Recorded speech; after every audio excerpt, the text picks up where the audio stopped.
Hello and welcome to Access Asia. I'm Delano D'Souza. Coming up, the war of words between India and Pakistan heats up. Narendra Modi vows to go to the ends of the earth to find the perpetrators behind the terror attack in Kashmir. And the staunchly Catholic Philippines comes to terms with the passing of Pope Francis as it observes a period of national mourning. But first, tensions between India and Pakistan are heating up after a terror attack in Kashmir. 26 tourists were killed in that incident, and it's resulted in both sides announcing a series of diplomatic measures. Visas for all Pakistani nationals in India have been cancelled, and Pakistan has closed its airspace for Indian airlines and suspended trade with New Delhi. Additionally, India has suspended a water-sharing agreement with Pakistan, and Islamabad says any attempt to halt the supply of water from the Indus River would be considered an act of war.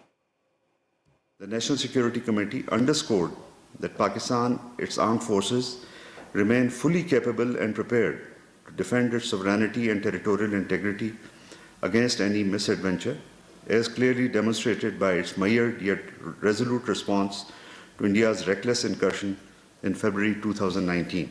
I say to the whole world, India will identify, track and punish every terrorist and their backers. We will pursue them to the ends of the earth. We can now bring in Anish Gawande, national spokesperson for the Nationalist Congress Party, who joins us from Srinagar, Kashmir. Thank you so much for joining us on the program today. Firstly, what is the mood like in Kashmir in the aftermath of this attack?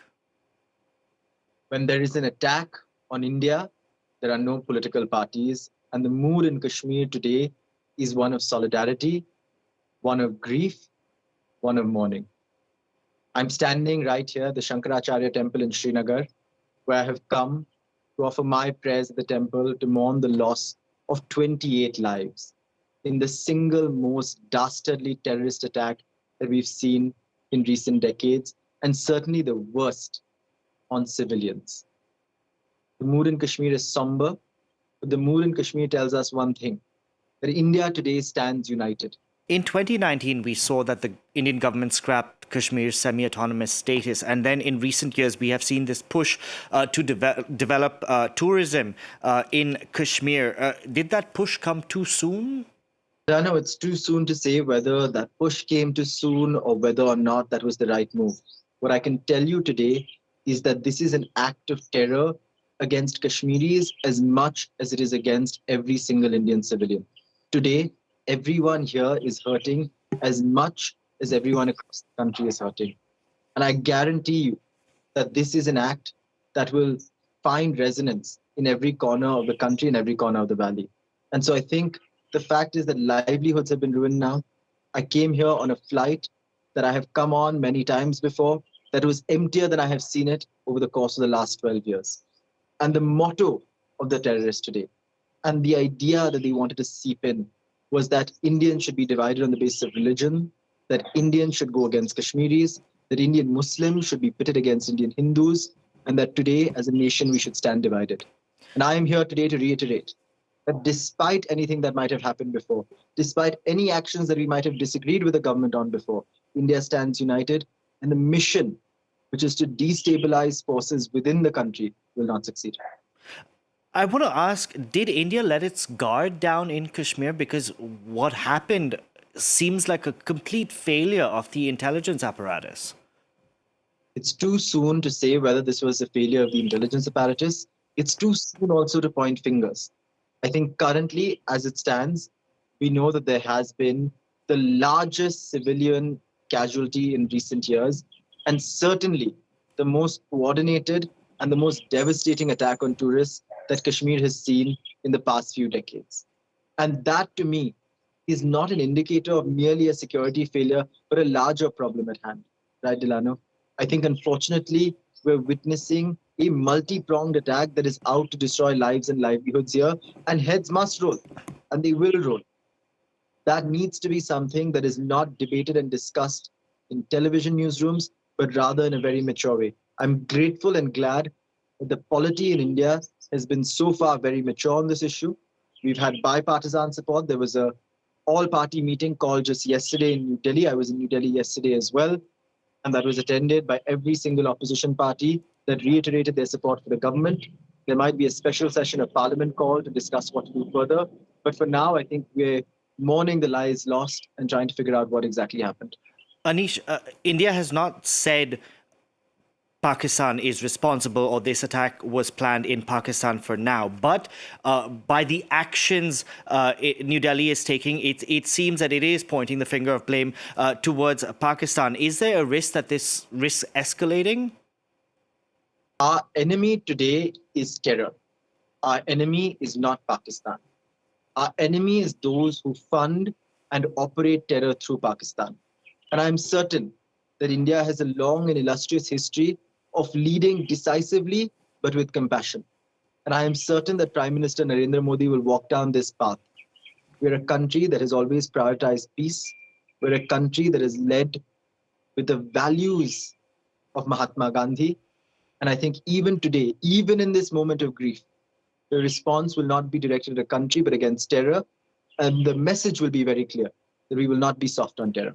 Anish, we know from witness testimonies that during this attack, people were singled out on the basis of their religion. You yourself put out a statement on your social media saying that this was a targeted attack on Hindus, but that using that to pit Indian Hindus against Indian Muslims is unforgivable. Do you fear this attack will stoke divisions even further? You know, when I heard the testimony of Asawari Jagdale, who's from Maharashtra, the state I belong to, who described in horrifying sort of details the way in which her father was shot in front of her own eyes because of his religion, I shivered. And the reality is that this was an attack on Hindus, but we must unite as Indians. Unfortunately, the intent of this attack, Tilano, was to divide us along religious lines. The very fact that religion was asked was not due to dogma, but due to a twisted strategy that is meant to cause rifts between Hindus and Muslims, between Indians and Kashmiris. And that, unfortunately, in an age where social media narratives can change overnight and where emotions are running high, has the possibility to become a veritable tinderbox. But I'm certain that we as a country will come together, we will lead with compassion, and we will stand here to say that no matter what, we are Indian first, and these rifts that seek to divide us will not succeed in dismantling us. Anish, people are understandably very angry in the aftermath of this attack. Do you think that that anger adds pressure on the government to act? There's a lot of anger. There's a lot of anger everywhere. There's anger on the streets. There's anger in homes. There's anger about the way in which this has severe repercussions, not just for India, but for stability in the region as a whole. I don't think, however, that the government is short-sighted enough to allow public pressure to dictate its actions. The government acknowledges this anger, and I'm certain that the government will not be strong-armed in many ways to do something drastic or to do something that is unwise. Again, I want to reiterate, even as someone, and Delano, you might know this, but I spend every day attacking the BJP on national television.